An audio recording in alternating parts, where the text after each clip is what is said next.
Saya sebelum jadi kades, sebelum saya ikut totalitas ikut usaha sama orang tua, saya sempat mulung juga. Mulung rongsokan.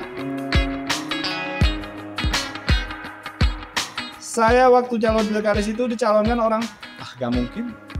Yang pertama anakmu masih muda. Oh, pengalaman. Belum berpengalaman, tapi saya berpikir kalau anak muda hari ini ditebas dengan catatan tidak berpengalaman, terus kapan harus berpengalaman? Ada nasib saya memimpin di Desa Cibatu meskipun 3 tahun, tapi merasa sudah seperti keluarga dengan warga Desa Cibatu. Sudah nyaman, sudah enak, tapi mungkin dengan cerita jalan hidup saya harus seperti itu, saya harus naik di DPRD Kabupaten Sukabumi. Saya mau tidak mau ya harus saya kerja. Jadi untuk anak-anak muda yang hari ini tertarik di dunia politik, menurut saya itu jangan takut. Jangan takut, semangat terus, jangan lupa bahagiakan orang tua.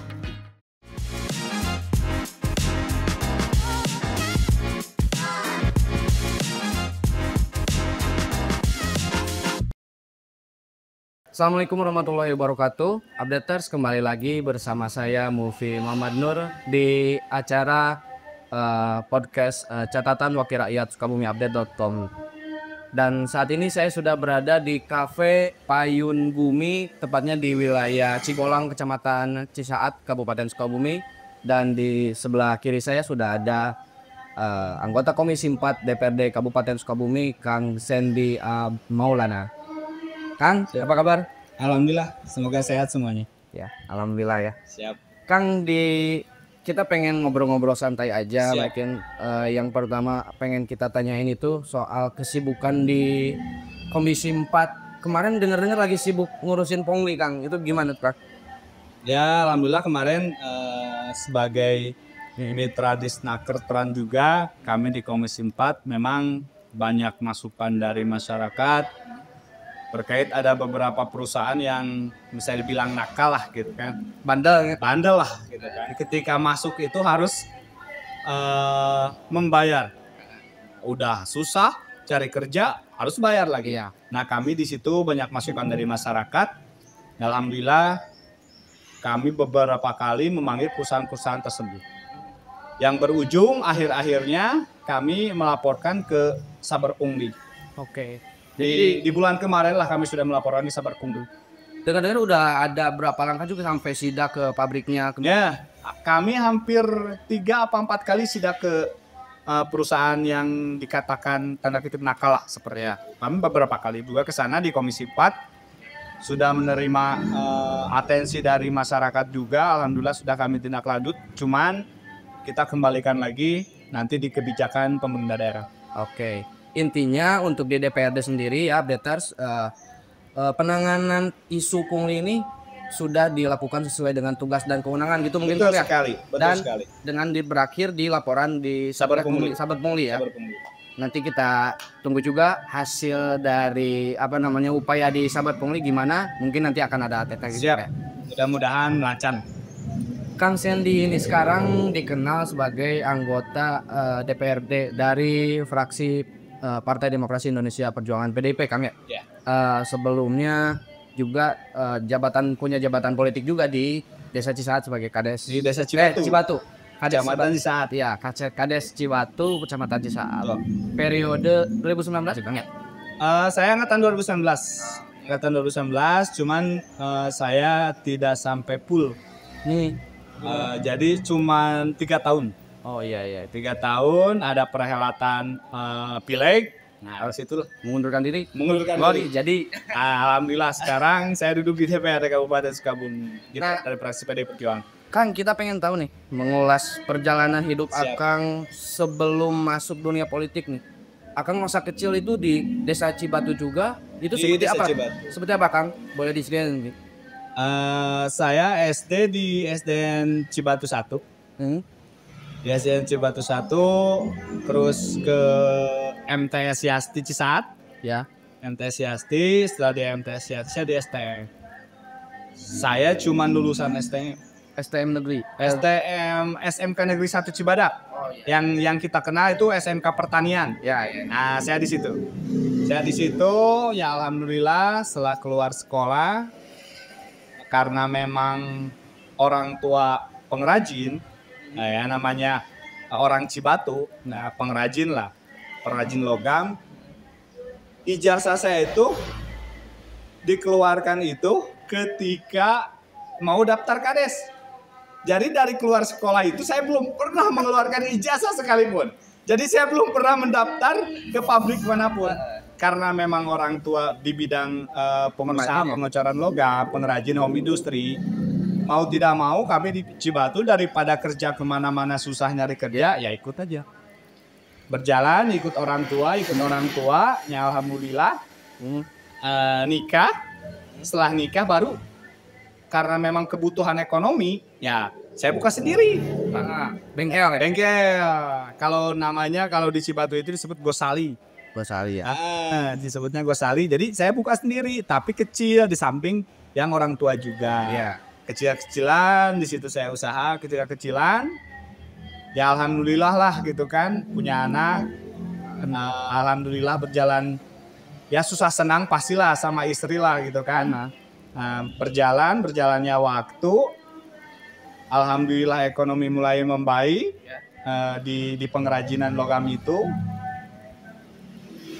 Waktu itu saya sekalipun tidak terbesit, sekalipun tidak ada pikiran untuk masuk dunia politik. Pokoknya mana pedogri gitunya. Betul, cuman saya di logamnya, logam. lebih ke logamnya, ke di pengecoran logam. Gak terbesit sekalipun untuk terjun ke dunia politik. Mungkin lingkungan juga mempengaruhi karena saya nikah sama istri saya itu bahwa abangnya istri saya, kakaknya istri saya itu politisi juga. Nah di situ saya mulai sedikit-sedikit ikut belajar juga di perjalanan. Jadi otodidak. Saya nggak ada pendidikan politik ataupun sekolah politik, nggak ada. Cuman otodidak berjalan begitu saja. Tapi ini bukan tekanan dari istri, bukan gimana? Bukan, beda lagi. Tekanan dari istri itu gimana caranya nyenengin anak istri itu aja. Nggak ada tekanan politik, nggak ada. Pure memang ketika saya terjun ikut nimbrung di dunia politik, ikut bergelut di dunia politik, oh ternyata seperti ini. Ternyata yang diperjuangkan itu menurut saya pribadi emang buat kebutuhan masyarakat. Iya. Jadi untuk teman-teman jangan, maaf tanda kutip, anti politik juga lah. Karena memang tujuannya itu untuk masyarakat. Kembali lagi ke masyarakat. Nah setelah itu alhamdulillah berjalan dengan lancar, usaha sedikit-sedikit mulai meningkat. Nah masuklah di Pilkades. Saya tuh nggak mau waktu itu. Saya tuh nggak mau. Yang pertama mendorong saya untuk jadi Pilkades itu almarhum papa saya. Almarhum papa mertua, nanya ke saya. Ditambah lagi papa mertua itu di sini itu di lingkungan rumah itu sebagai tokoh ya. Tokoh masyarakat yang memang alhamdulillah disegani lah. Jadi ketika ada kegiatan masyarakat, alhamdulillah papa mertua saya waktu itu memang sosialnya luar biasa lah. Nah di situ saya ditanya. Saya tirukan ya bahasa papa mertua saya almarhum waktu itu, Jang buru gerak nyalonkeun kades nyoba awak sahur natek itu, katanya seperti itu. Cuman saya jawab, Pak enggak, saya belum berani waktu itu, saya belum berani masuk ke dunia politik. Mau tidak mau kades itu jabatan politik juga. Ya. Saya disuruh, saya nolak. Waktu itu ini cerita perjalanan saya itu seperti itu. Saya nolak. Ketika saya nolak, papa mertua saya itu bilang, ya udah kalau kamu gak mau, tolong daftarkan adik kamu, adik istri itu. Saya bawalah berkas adik istri saya. Saya bawa ke kantor desa waktu itu, ditolak karena umurnya belum cukup. Waktu itu saya lupa kurang 2 tahun apa setahun waktu itu. Nah setelah itu saya pulang lagi ke rumah mertua saya. Saya bilang, Pak nggak bisa karena umurnya belum cukup, kata saya seperti itu. Karena umurnya belum cukup jadi ditolak. Nah, terus gimana? Ya udah, saya nggak tahu. Saya bilang seperti itu. Pas malam istri saya itu sama keluarga besarnya itu dipanggil. di rumah mertua. Kebetulan saya sudah punya rumah dikasih sama mertua juga. Istri saya dipanggil, saya nemenin anak di rumah. Ketika pulang dari rumah mertua, saya tanya istri saya, apa barusan? Saya gitu kan, seperti apa? Tetep Pak, katanya harus Bapak berangkat nyalon kades. Nah saya situ bingung, malam itu saya bingung. Malam itu saya sangat bingung. Tahun sekali. 2019 berarti ya? 2019. Waktu itu kalau misalkan ya saya nggak tahu perjalanan hidup seperti ini mungkin. Waktu itu sebelum daftar Pilkades itu, saya daftar haji dulu tuh. Daftar haji di 2019, pertengahan 2019 saya daftar haji. Iya. Daftar haji, jadi si berkas daftar haji itu sudah komplit. Ketika Kemenag minta 1 berkas, saya fotokopi 2 berkas. Nah, jadi ketika Pilkades itu, saya berkas sudah siap tuh. Yang bekas itu, yang bekas daftar haji udah ready siap. Cuman tinggal ke pengadilan waktu itu. Saya lupa waktu itu. Ke pengadilan kalau nggak salah ya. Ke pengadilan waktu itu, betul ada teman adik saya yang membantu saya di pengadilan waktu itu. Alhamdulillah lancar. Saya itu daftar di Pilkades itu di menit-menit akhir. Ketika Pilkades ditutup jam 12 malam, saya jam 6 habis sebelum maghrib kalau nggak salah. Sebelum maghrib saya daftar. Cuman ketika saya daftar, orang-orang didampingi sama tim suksesnya berbondong-bondong ikut mendaftarkan si calon jagoan tersebut. Saya itu daftar bersama kedua orang tua saya. Ya. Kanan papa kandung saya, di kiri saya papa mertua. Jadi saya didampingi. Ketika saya daftar waktu itu sore kurang lebih jam 6 mau maghrib waktu itu. Saya daftar, berkasnya langsung komplit. Karena bekas bekas saya daftar haji. Ya, waktu itu cuma tinggal 1, katanya di pengadilan itu bisa nyusul. Oke. Nah setelah itu jam 12 ditetapkan lah. Waktu itu kalau nggak salah ada 12 calon. Sebelum seleksi itu ada 12 calon, setelah seleksi baru 5. Di 5 itu yang 4 itu orang-orang hebat semua. Iya. Mantan ketua PPD, bahkan ketua PPD aktif mengundurkan diri ikut mencalonkan. Pengurus BUMDes waktu itu kalau nggak salah. Terus satu lagi kalau nggak salah itu tokoh pemuda juga. Nah saya Jadi lawannya itu tokoh sama orang yang memang biasa di desa gitu. Nah saya anak muda yang punya kemauan merubah kampung halamannya. Iya. Supaya lebih baik lagi. Ketika saya setelah daftar, saya komunikasi bersama teman-teman di lingkungan rumah. Saya ngobrol macam hebat. Alhamdulillah teman-teman pun mendorong. Nah, kata saya waktu itu, kuncinya hari ini saya lolos dulu aja. Saya lolos dulu aja diseleksi kan. Waktu dari 12 ke 5 kan. Pak waktu itu kalau nggak salah paling banyak waktu itu. Desa Cibatu. Nah, rame we Cibatu mah resep dah. Rame di Cibatu rame. Jadi hiburan raya. Waktu itu 12 jadi 5-nya. Alhamdulillah saya lolos waktu itu di peringkat ke-4 kalau nggak salah. Nah, peringkat ke-4 kalau nggak salah. Fit propernya. Ya. Nah, terus cek fisik juga semua dicek. Tes tulis, tes wawancara juga. Alhamdulillah saya di peringkat ke-4 waktu itu. Ya bersyukur lah meskipun peringkat ke-4 saya lolos. Dan di situ saya berjuang sama teman-teman juga seperti sedikit ceritain. Lolos, beres jadi kades. Ya. Alhamdulillah lolos jadi kades. Nah waktu itu jadi dengan 3 tahun kades. 3 tahun. Jadi setelah Covid rengse, abdi ge rengse. Jadi waktu itu saya dijuluki kades Covid gitu. Tapi kades Covid ge aya nu fenomena tah Kang teu salamanan. Bedog terpanjang ya. Nah itu, saya itu waktu itu aya teh di Kodam. Di Kodam Siliwangi di Bandung, di Kerawang. Di Kerawang. Waktu itu salah satu pengrajin kami di Cibatu waktu saya jadi kepala desa dihubungi sama pihak Kodam. Bisa nggak bikin golok waktu itu kalau nggak salah berapa meter saya lupa.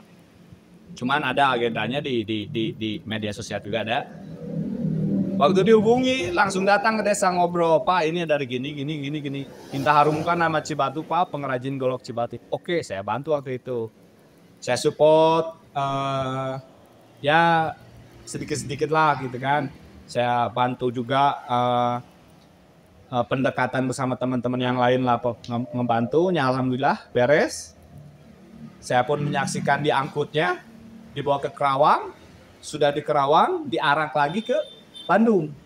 Saya ikut lihat juga lah ketika lewat desa saya, desa Cibatu waktu itu, saya juga lihat, wah ini kebanggaan Golok kami lah gitu kan. Golok raksasa. Golok raksasa, Golok Siliwangi namanya. Oh iya, Golok Siliwangi. Dikasih nama Golok Siliwangi. Alhamdulillah waktu itu saya pun ikut membawanya dari dalam perkampungan, diangkutnya di depan desa. Saya pun ikut bergotong royong bersama teman-teman waktu pengrajin di sana. Ya alhamdulillah suatu kebanggaan buat kami lah, bahwa Golok kami dipercaya untuk pengrajin kami dipercaya untuk membuat golok pesek. Ya alhamdulillah suatu kebanggaan buat kami lah. Golok Siliwangi. Golok Siliwangi. Nah, perjalanan kemudian 3 tahun jadi kades Covid, kades Cibatu. Kades Covid. Kades. Kalau kata warga saya itu kades sapotong. Jadi nggak sampai beres. tuntas nggak. Nah, kemudian akan berhenti karena mencalonkan kerja. Berhenti mengundurkan diri dari itu sampai mau sudah jadi jadi kades bola posisi. Kemudian apa yang memotivasi Akang? Wah, ibu udah bertarung di pileg. Sebetulnya nggak ada sih, nggak ada motivasi, nggak ada niat. Awalnya itu saya nggak niat untuk mencalonkan di DPR. Cuman waktu itu ada suatu kejadian yang dimana saya merasa sakit hati karena saya tidak bisa membantu. Waktu itu jujur aja Sakit hati gara-gara gak bisa bantu. Waktu itu ada satu masyarakat yang datang ke desa waktu saya di desa itu. Datang, Pak, bisa minta tolong nggak? Ini. Saya bantu. Secara materi saya bantu. Cuman di situ saya berpikir, kapasitas saya sebagai kepala desa itu kecil. Oke. Kapasitas saya di sini cuman sebatas kepala desa yang masuk ke dinas pun, komunikasi sama dinas pun sulit. Iya. Harus punya rekanan di dalam, harus kedekatan di situ. Walaupun punya jabatan kepala desa. Meskipun punya jabatan kepala desa waktu itu. Nah disitulah saya berpikir, kuncinya saya harus naik. Tapi bahasa naik itu saya nggak tahu. Mau gimana dan seperti apa, mau di mana dan bagaimana saya nggak tahu. Berjalannya waktu itu saya dipanggil sama kakak saya, abang ipar saya.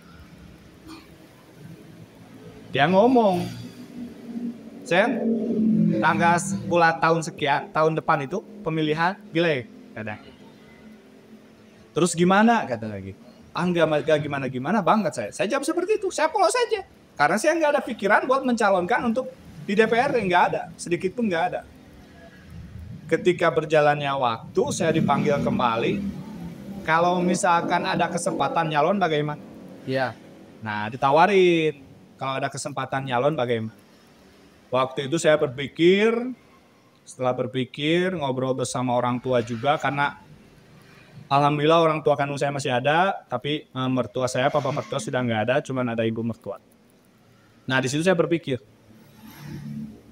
mungkin ini jalannya. Saya pernah ngomong dalam hati, saya harus naiki. Tapi saya nggak tahu harus di mana dan bagaimana waktu itu. Ketika abang saya nawari kalau ada kesempatan bagaimana, nah di situ saya komunikasi sama orang tua, ya izin restu lah. Ya. Saya sempat ngomong ke istri saya, kalau ibu yang ngandung saya, bapak yang memang menjaga saya tidak mengizinkan, bagaimanapun saya tidak mau. Dan saya nggak mau karena tidak ada restu dari orang.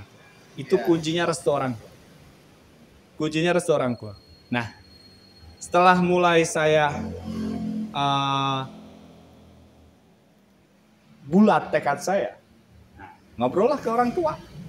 Kalau orang tua di sini, ibu mertua sudah oke lah waktu itu, meskipun ada sedikit menasehati lah kalau orang tua menasehati. Saya izin ke orang tua yang kandung saya pulang waktu itu malam-malam, saya ngobrol, kebetulan orang tua mungkin sudah istirahat waktu itu, bangun lagi ngobrol sama saya panjang lebar, dan alhamdulillah satu kata dari orang tua saya, Bismillah. Ya. Itu Bismillah aja. Nah berarti saya mengartikan Bismillah tersebut itu restu. Restu. Ya alhamdulillah saya sudah dikasih restu, sudah dikasih izin, tapi dengan catatan waktu itu.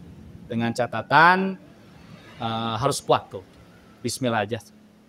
Setelah saya ngobrol panjang lebar, ya harus kuat, harus semangat guys, seperti itu. Orang tua seperti itu.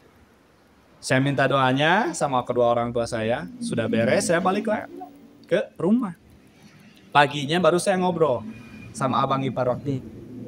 Bang, setelah saya ngobrol, setelah saya diskusi dengan orang tua kandung saya, insya Allah, saya siap. Saya siap untuk kemajuan Kabupaten Sukabumi, khususnya untuk lingkungan yang ada di sekitar saya. Umumnya buat kemajuan Kabupaten Sukabumi. Saya bilang seperti itu ke abang saya. Oke, kita bismillah aja. Setelah itu barulah rempukan keluarga. Karena di kami itu, setiap mengambil keputusan yang sangat besar itu kami harus bersama keluarga. Ngobrol, baik abang saya yang sekarang di provinsi, ataupun saya. Ngobrol, ya istilahnya ngariung lah. Karena di kami itu suka ada ngariung di hari Minggu. Ya. Jadi supaya ikatan kekeluargaan itu terus terjalin. Ketika ngobrol, abang saya bilang, ya udah bismillah we, kita barengan berjuang. Ya, disitulah saya mulai memproses surat pengunduran diri. Setelah saya mengajukan surat pengunduran diri itu dan terdengar oleh masyarakat, sebetulnya ada sebagian masyarakat mungkin yang sayang sama saya itu sempat datang ke rumah, terus ada juga yang manggil saya ke rumahnya, ada juga yang manggil saya ke forumnya, saya dipanggil. Sebagian masyarakat sama ada salah satu lembaga lah, forum. Mereka bilang, Pak Kades itu dipilih sama rakyat, sama warga desa Cibatu. Kenapa minta izinnya ke bupati, katanya. Kata saya, iya kan yang melantik saya itu bupati. Kata mereka itu, iya kan yang mendukung, yang memilih Pak Kades itu warga desa Cibatu. Kenapa nggak izinnya ke warga desa Cibatu, katanya gitu. Nah saya luruskan, saya kasih pemahaman gitu kan. Ya mungkin mereka sayang gitu kan. Ya bahasa kalau tama meren ngalajulang ngalepas ke pusing apa saya nggak ngerti lah bahasa Bisik itulah lah gitu kan, bisik itulah gitu kan. Anas ngalonkeun cenah gitu kan, terjadi cenah gitu kan. Nah disitulah mungkin teman-teman waktu itu rekan-rekan juga para alim ulama sebagian waktu itu kumpul. Saya kasih pemahaman, saya kasih penjelasan kenapa saya naik. Nah saya jelaskan. Waktu itu memang suasananya sangat luar biasa hikmat waktu itu. Ketika saya menjelaskan, setelah menjelaskan, para alim ulama pun sebagian waktu paham dengan tujuan dan maksud saya waktu itu. Alhamdulillah, setelah dijelaskan, para alim ulama sebagian di desa Cikoy itu mengerti bahkan ketika di akhir pun mereka ikut mendoakan mudah-mudahan lancar dan sukses waktu itu. Saya merasa aduh luar biasa ini desa Cibatu menurut saya. Jadi saya itu bukan lulusan politik, bukan. Saya 3 tahun di desa itu saya anggap itu belajar yang sangat luar biasa. 3 tahun itu saya orang belajar teori, saya belajar langsung menghadapi masyarakat seperti apa ketika zaman Covid waktu itu. Keluh kesah masyarakat waktu itu seperti apa waktu zaman Covid. Nah, itu yang mendorong saya hari ini di DPRD Kabupaten Sukabumi. Saya mengalami 3 tahun langsung bersinggungan, langsung bersentuhan dengan masyarakat di Desa Cibatu. Nah, alhamdulillah waktu itu sangat kerasa lah. Ketika sertijab pun, saya ada momen yang memang luar biasa waktu sertijab di Desa Cibatu. Saya berangkat dari rumah itu sudah ditekankan dalam hati, saya harus kuat. Ya. Ketika sertijab, tetap gak kuat. Karena rasa sayang saya keluarga Desa Cibatu. Saya bilang saya nangis lah di situ. Ketika saya menyampaikan sambutan terakhir saya di Desa Cibatu, saya nangis sejadi-jadinya di situ. Karena meluapkan emosi, karena kesayangan saya, kecintaan saya keluarga Desa Cibatu waktu itu. Yang paling menyakitkan itu ketika saya lihat istri saya. Karena istri saya tuh lebih sibuk ketimbang saya kepala desa. Tiap hari dia keliling posyandu, tiap hari kalau ada acara besar di masjid dia ikut. Ya. Nah itu, saya merasa salah, saya merasa dosa waktu itu ketika istri saya sedang nyamannya silaturahmi bersama masyarakat. Datang ke posyandu, datang ke tempat-tempat pengajian. Saya cut di situ. Nah itu yang merasa saya berpikir, ini salah nggak sih? Itu dia. Cuman alhamdulillah hari ini saya ada takdir, ada nasibnya mungkin duduk di DPRD. Alhamdulillah istri saya bisa melanjutkan lagi datang-datang ke posyandu, tapi sekarang skalanya lebih besar sedapi opa. Alhamdulillah istri saya kalau misalkan saya kontak komunikasi sama saya, Pak mau ke posyandu desaanmu, silahkan. Saya kontak kadesnya, Pak Kades tolong titip ya saya mau kunjungan ke posyandu. Cuman kunjungan ke posyandu ngasih makanan tambahan lah buat tai. Makanan tambahan buat tai meskipun gak seberapa lah gitu kan. Tapi silaturahminya itu yang dijalin sama istri saya. Nah itu dia. Saya yang waktu itu berpikir, ini salah gak sih gitu ya. Saya cut begitu saja tengah jalan. Padahal itu hasil runding kami berdua bersama keluarga juga. Seperti itu. Alhamdulillah saya ditakdirkan, alhamdulillah hari ini duduk di DPRD Kabupaten Subang. Oke. Cuman itu sedikit perjalanan. Wah kalau misalkan ke belakangnya, saya tuh saya terlahir bukan dari orang tua yang berada. Saya terlahir dari orang tua yang biasa-biasa saja. Kalah ya? Biasa-biasanya kayak gimana tuh Kak? Ada buat makan sekarang, berpikir buat makan besok. Oh. Saya sebelum jadi kades, sebelum saya ikut totalitas, ikut usaha sama orang tua, saya sempat mulung juga. Mulung rongsokan, saya ikut. Sama saudara saya. Bahkan saya pernah, ini kejadian yang memang sekarang tuh masih teringat dari ingatan saya tuh. Saya pernah cari rongsokan itu di sungai. Bersama teman saya berdua waktu itu. Saya masih ingat, ini cerita nyata. Teman saya masih hidup, masih ada, silakan tanyakan. Ketika waktu itu saya nyari rongsokan di sungai, ketika hujan datang, saya berteduhlah di pinggir. Ketika itu ada coran yang memang buat jembatan, saya di bawahnya. Waktu itu saya nggak berpikir ketika hujan, gimana kalau ada air besar. Saya nggak berpikir itu. Yang penting saya bisa berteduh lah di situ. Di situ ada batu buat duduk berdua. Saya berdua waktu itu jongkok, diem, hujan. Waktu itu saya ini masih ingat saya. Hujan. Tahun berapa kan? Di tahun sebelum Pilkades, nah sebelum 2019. Sebelum di tahun 2012-an. Waktu itu 2012-an kalau nggak salah. Waktu itu. Saya dalam hati itu ngomong, duh lapar. Karena kan dingin, hujan, di kali, di sungai juga kan waktu itu. Saya ngobrol ringan bersama teman saya tuh. Duh enak ya, kalau misalkan lagi hujan-hujan gini ada yang nganterin kue atau gorengan lagi kan. Iseng. Pas ini nyata sekali, saya diam waktu itu di batu. Tiba-tiba ada sampah lewat. Ketika sampah lewat saya kaget. Wah, kalau bahasa Sundanya caah. Aduh, kata teman saya tuh, aduh, bisa caah. Iya, saya bilang, sebentar dulu, hujannya masih gede, saya gitu kan. Ketika sampah lewat, ada satu sampah yang menghampiri kami. Itu sampah itu sudah si barang tersebut itu sudah terbungkus dengan lumut hijau itu, sudah ada kotoran-kotoran lah. Saya ambil, lewat depan saya ambil. Ketika saya ambil, saya cuci. Ketika saya cuci, pas saya cuci itu biskuit. Saya kaget kan? Kebungkus kan yang berarti? Kebungkus, rapih kebungkus. Belum ada celah itu masuk udara ataupun air. Saya cuci. Ketika saya cuci, saya lihat expirednya langsung tuh. Masih jauh expirednya. Ketika saya bersihkan bersama teman saya buka itu masih wangi. Asli saya makan. Ini spill mereknya apa data?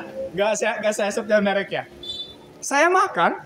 Ketika saya makan, itu tuh gua nggak aman lah kata saya itu kan sama teman saya. Ketika saya makan, itu renyah masih renyah.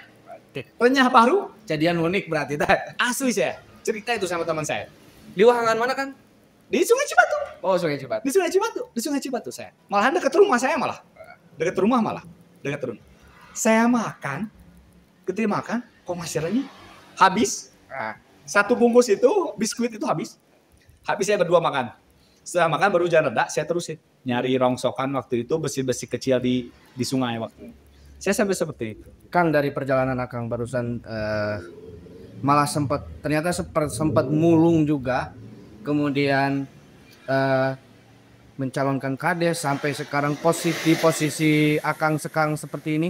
Ya. Menurut Akang apa hal yang paling mendorong Akang bisa dalam kondisi seperti ini? Seperti sekarang menjadi anggota DPRD, bisa membantu orang lebih banyak mungkin. Itu apa ya? Hal yang paling besar. Yakin sih. Yakin. Keyakinan berarti. Keyakinan. Jadi saya jujur aja, ketika saya nyalon pilkades dari awal, saya tuh calon yang memang tidak diunggulkan. Ya intinya calon yang tidak didukung sama inohong Cibatu. Ada satu calon yang memang didukung sama inohong Cibatu. Saya itu cuma anak muda yang punya kemauan ingin berbuat lebih banyak. Saya didorong teman-teman di lingkungan saya ikut. Saya itu cuman sebagai bukan tokoh pemuda juga, ada ketua pemuda. Saya cuma ikut kalau ketika ada Agustusan, ketika ada hal-hal yang sifatnya kemasyarakatan saya ikut. Cuma seperti itu, cuman ada tekad dalam hati saya. Kalau saya baik sama orang, gak mungkin orang juga jahat sama saya. Nah itu saya tekankan. Saya waktu calon pilkades itu dicalonkan orang, gak mungkin. Yang pertama anak masih muda. Oh, pengalaman. Belum berpengalaman, tapi saya berpikir kalau anak muda hari ini ditebas dengan catatan tidak berpengalaman, terus kapan harus berpengalamannya? Iya.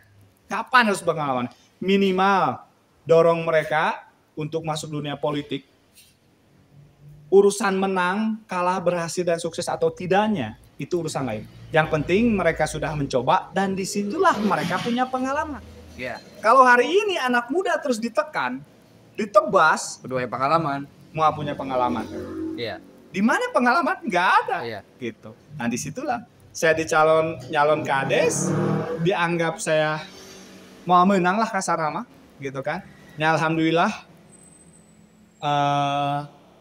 syariat memang warga Cibatu, hakikat Gusti Allah. Ya. Ya alhamdulillah, nasib lah kasar raw gitu kan. Ada nasib saya memimpin di desa Cibatu meskipun 3 tahun, tapi merasa sudah seperti keluarga dengan warga desa Cibatu. Sudah nyaman, sudah enak, tapi mungkin dengan cerita jalan hidup saya harus seperti itu, saya harus naik di DPRD Kabupaten Sukabumi, saya mau tidak mau ya harus saya kerja. 2029 saya nggak tahu. Nggak tahu saya masih nyalon lagi, nggak tahu saya masih di kabupaten, nggak tahu di provinsi, nggak tahu di RI, nggak tahu di mana, saya nggak tahu. Cuman hari ini saya menekankan ke pribadi saya sendiri, bagaimana hari ini saya berbuat itu aja. Oke. Jadi menarik sekali ya perjalanan dari Kang Sandy ini. Siap. Ya intinya keyakinan dan kita harus berbuat baik pada siapapun. Yeah. Ketika kita berbuat baik, ya orang juga pasti baik. Itu dia. Kang, satu pertanyaan terakhir mungkin ya, untuk pesan untuk pemuda, untuk kan saya melihat Akang berarti kalau saya simpulkan kan from zero yang benar-benar zero gitu. Betul. Betul. Nah untuk kalangan pemuda Gen Z mungkin saat ini yang apatis, yang pesimis dengan politik, mungkin Akang bisa ada pesan tersendiri sebagai anggota dewan yang memang masih pemuda juga. Gimana tuh Kang? Intinya jangan takut, yakin. Langkah kita, kalau langkah kita baik, pasti ujungnya pun pasti baik. Kalau langkah kita baik, ujungnya pasti baik. Untuk pemuda, menurut saya jangan takut. Jangan takut untuk berproses. Jangan takut untuk mencoba pengalaman yang baru. Intinya keluar di zona nyaman. Saya waktu itu di Kades itu lagi enak-enaknya. Sudah keluar dari habis COVID waktu itu. Kata teman-teman tuh tinggal menjalankan program lah waktu Iya, itu. tinggal jalan. Tinggal jalan program. Setahun lagi ya masa periode? 2 tahun. Enggak, 3 tahun waktu itu. Oh, 3 Masih tahun. ada 3 tahun waktu itu. Tapi kan kemarin hasil demo 2 tahun lagi. Apalagi kemarin pemilihan ketua KMPI itu selamat buat Bung Yandra juga tuh. Anak muda. Saya dulu pernah di KMPI meskipun di tingkat kecamatan Cisaat, saya cuma jadi anggota biasa saja. Tapi alhamdulillah saya banyak ilmu yang memang saya petik di KMPI kemarin meskipun di pengurus lah di Cisaat, di PK. Tapi alhamdulillah. Jadi untuk anak-anak muda yang hari ini memang tertarik di dunia politik, menurut saya itu jangan takut. Jangan takut, semangat terus, jangan lupa bahagiakan orang tua. Itu kunci. Nah, eta bahagiakan orang tua nih. Membahagiakan orang tua itu bukan cuma materi loh. Iya. Bukan. Adab kita yang baik pun itu orang tua sudah bahagia. Itu dia. Membahagiakan orang tua. Saya ingat dulu waktu di Kades, ini kantor desa, ini rumah saya, rumah orang tua saya. Setiap hari selama saya menjabat di desa itu, saya belum pernah pagi itu, kalau misalkan nggak keluar kota ya, pagi itu salaman sama orang tua saya. Jadi sebelum masuk desa itu, saya minta restu dulu sama orang tua saya. Tiap pagi saya seperti itu. Meskipun dalam keadaan saya lagi sibuk, saya minimal datang dulu ke ibu ataupun ke bapak saya waktu itu. Saya salam, Mah tolong doakan. Ibu ataupun bapak saya mengucapkan doa, nah itu setiap hari saya seperti itu. Orang tua itu, aduh, luar biasa. Oke. Orang tua itu luar biasa. Luar biasa doanya tuh, luar biasa. Oke. Oke, terima kasih Kang Sandy. Siap. Terima kasih atas cerita, semangat yang sudah dibagikan hari ini. Semoga apa yang sedang diperjuangkan juga di DPRD saat ini mungkin berjalan lancar dan sesuai dengan harapan begitu ya. Amin. Pemirsa, demikian podcast Catatan Wakil Rakyat untuk edisi kali ini. Saya Mufi Muhammad Nur undur diri. Wassalamualaikum warahmatullahi wabarakatuh.